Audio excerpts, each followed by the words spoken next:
Welcome back to my channel. Nanjangud recipes ಚಾನಲ್ನಲ್ಲಿ chicken sukka ಹೇಗೆ ಮಾಡೋದು ಅಂತ ನೋಡ್ಕೊಂಬರೋಣ. ಈ ಚಿಕನ್ ಸುಕ್ಕ ಮಾಡೋದಕ್ಕೆ ಮೊದಲಿಗೆ ಏನೇನು ಪದಾರ್ಥಗಳು ಬೇಕು ಅಂತ ನೋಡ್ಕೊಂಬರೋಣ. ಬ್ಯಾಡಗಿ ಮೆಣಸಿನ್ಕಾಯಿ 6 ತೊಗೊಂಡಿದ್ದೀನಿ, ಗುಂಟೂರು ಮೆಣಸಿನ್ಕಾಯಿ 4, ಧನಿಯಾ 2 ಸ್ಪೂನ್, ಜೀರಿಗೆ ಅರ್ಧ ಸ್ಪೂನ್, ಪೆಪ್ಪರ್ 1 ಸ್ಪೂನ್, ಸ್ವಲ್ಪ 1/4 ಸ್ಪೂನಷ್ಟು ಮೆಂತ್ಯ, 2 ಗೆಡ್ಡೆ ಬೆಳ್ಳುಳ್ಳಿ, 2 ಸ್ಪೂನ್ ಆಗುವಷ್ಟು ಕಾಯಿ ತುರಿ, ಚಕ್ಕೆ 2 ಇಂಚು, ಲವಂಗ 5 ಇಷ್ಟನ್ನು ತೊಗೊಂಡಿದ್ದೀನಿ. ತುರಿದಿರೋ ಅಂತಹ 1-2 ಇಂಚಷ್ಟು ಶುಂಠಿ, ಕರಿಬೇವು ಸೊಪ್ಪು, ಧನಿಯಾ ಪುಡಿ, ಅಚ್ಕಾರದ ಪುಡಿ 1 ಸ್ಪೂನ್ ತೊಗೊಂಡಿದ್ದೀನಿ, ಚಿಟಿಕೆ ಅರಿಶಿಣ, ಉಪ್ಪು ರುಚಿಗೆ ತಕ್ಕಷ್ಟು, ಈರುಳ್ಳಿ ಅರ್ಧ ತೊಗೊಂಡಿದ್ದೀನಿ, ಸಣ್ಣಗೆ ಹೆಚ್ಚಿಟ್ಕೊಂಡಿದ್ದೀನಿ, ಚಿಕನ್ ಅರ್ಧ kg.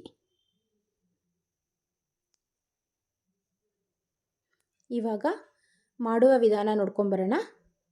ಮೊದಲಿಗೆ ಪ್ಯಾನ್ ಬಿಸಿಗಿಟ್ಟು ಬಿಸಿಯಾದ ತಕ್ಷಣ ಬ್ಯಾಡಗಿ ಮೆಣಸಿನ್ಕಾಯಿ, ಗುಂಟೂರು ಮೆಣಸಿನ್ಕಾಯಿ ಹಾಕ್ಕೊಂಡು ಸ್ವಲ್ಪ ಹೊತ್ತು ಹುರ್ಕೊಂಡೆ.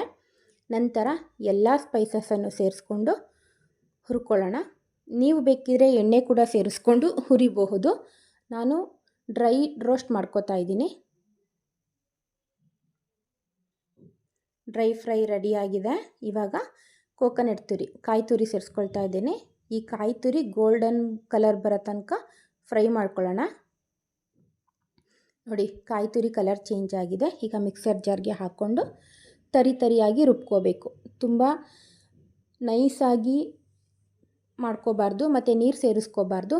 ತರಿಯಾಗಿ ಪೌಡರ್ ಥರ ಮಾಡ್ಕೋಬೇಕು. ಈಗ ಪೌಡರ್ ರೆಡಿಯಾಗಿದೆ. ನಂತರ ಪ್ಯಾನ್ ಬಿಸಿಗಿಟ್ಟು ಎಣ್ಣೆ ಹಾಕ್ಕೊಳ್ತಾ ಇದ್ದೀನಿ. ನೀವು ಇದಕ್ಕೆ ಕೊಬ್ಬರಿ ಎಣ್ಣೆ, ಕೊಕೊನಟ್ ಆಯಿಲ್ ಕೂಡ ಬಳಸ್ಕೋಬೋದು. ಈರುಳ್ಳಿ ಹಾಕಿ ಈರುಳ್ಳಿ ಗೋಲ್ಡನ್ ಬ್ರೌನ್ ಬರೋ ತನಕ ಹುರ್ಕೊಳ್ತಾ ಇದ್ದೀನಿ. ಈರುಳ್ಳಿ ಗೋಲ್ಡನ್ ಬ್ರೌನ್ ಬಂದ ತಕ್ಷಣ ಚಿಕನ್ ಸೇರಿಸ್ಕೊಳ್ತಾ ಇದ್ದೀನಿ.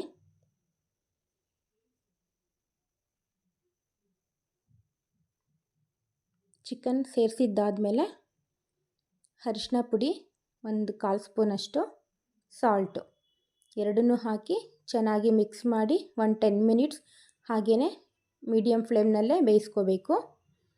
ನಂತರ ಅಚ್ಕಾರದ ಪುಡಿ 1 ಸ್ಪೂನ್, ಧನಿಯಾ ಪುಡಿ 1 ಸ್ಪೂನ್. ನಿಮಗೆ ಕಲರ್ ಜಾಸ್ತಿ ಬೇಕು ಅಂದರೆ ಕಾಶ್ಮೀರಿ ರೆಡ್ ಚಿಲ್ಲಿ ಪೌಡರ್ ಕೂಡ ಬಳಸ್ಕೋಬಹುದು. ನೋಡಿ, ಇವಾಗ ಚೆನ್ನಾಗಿ ಮಿಕ್ಸ್ ಮಾಡಿ ಮತ್ತೆ ಸ್ವಲ್ಪ ಹೊತ್ತು ಬೇಯಿಸ್ಕೊಂಡೆ. ಈಗ ತುರಿದಿರೋ ಅಂತಹ ಶುಂಠಿ ಮತ್ತು ಕರಿಬೇವು ಸೊಪ್ಪು ಸೇರಿಸ್ಕೊಂಡು ಮಿಕ್ಸ್ ಮಾಡಿಕೊಂಡು ಇದರಲ್ಲಿ ಸ್ವಲ್ಪ ಹೊತ್ತು ಬೇಯಿಸ್ಕೊತೀನಿ.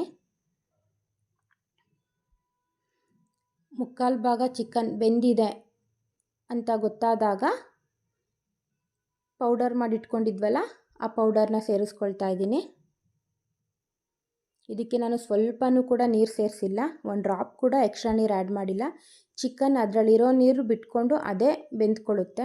ಹಾಗೆ ಬೆಂದರೆ ಮಾತ್ರ ಅದು ಟೇಸ್ಟ್ ಇರುತ್ತೆ. ಎಕ್ಸ್ಟ್ರಾ ನೀರು ಸೇರಿಸಿ ಬೇಯಿಸ್ಕೊಂಡ್ರೆ ಚೆನ್ನಾಗಿರಲ್ಲ.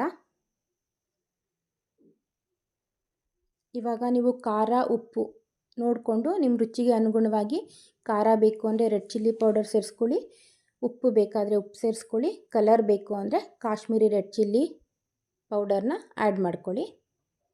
ಈಗ ಚಿಕನ್ ಸುಕ್ಕ ರೆಡಿಯಾಗೋ ಹಂತದಲ್ಲಿದೆ. ಕೊನೆಯದಾಗಿ ಕೊತ್ತಂಬರಿ ಸೊಪ್ಪನ್ನ ಹಾಕ್ಕೊಳ್ಳಿ.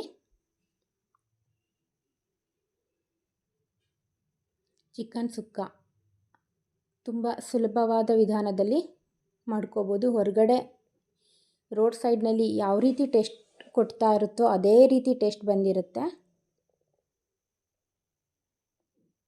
ನೀವು ಕೂಡ ಮನೆಯಲ್ಲಿ ಮಾಡ್ಕೊಳ್ಳಿ, ಟ್ರೈ ಮಾಡಿ. ಹೇಗೆ ಬಂದಿದೆ ಅಂತ ಕಮೆಂಟ್ ಮೂಲಕ ತಿಳಿಸಿ. ಇದು ರಸಮ್ ಜೊತೆ, ಚಪಾತಿ ಜೊತೆ ಸೈಡ್ಸ್ ಆಗಿ ತುಂಬ ಚೆನ್ನಾಗಿರುತ್ತೆ. ನೋಡಿ, ಈಗ ಕಂಪ್ಲೀಟ್ಲಿ ರೆಡಿಯಾಗಿದೆ. ಈಗ ಸರ್ವ್ ಮಾಡ್ಕೊಳ್ಳೋಣ. ನನ್ನ ಚಾನಲ್ನ ನೋಡ್ತಾ ಸಬ್ಸ್ಕ್ರೈಬ್ ಮಾಡಿರೋ ಎಲ್ಲರಿಗೂ ತುಂಬ ಹೃದಯದ ಧನ್ಯವಾದಗಳನ್ನ ಹೇಳೋದಕ್ಕೆ ಇಷ್ಟಪಡ್ತೀನಿ. Thank you. ಹೀಗೆ ನನ್ನ ಚಾನಲ್ನ ನೋಡ್ತಾ ಇರಿ, ಸಬ್ಸ್ಕ್ರೈಬ್ ಮಾಡ್ಕೊಳ್ಳಿ, ಲೈಕ್ ಮಾಡಿ, ಶೇರ್ ಮಾಡಿ, ಕಮೆಂಟ್ ಮಾಡಿ. ಇನ್ನು ಮುಂದೆ ಮಾಡೋ ಅಂಥ ಎಲ್ಲ ಅಡುಗೆಗಳಿಗೂ ಹೀಗೆ ಸಪೋರ್ಟ್ ಮಾಡ್ತಾಯಿರಿ. Thank you.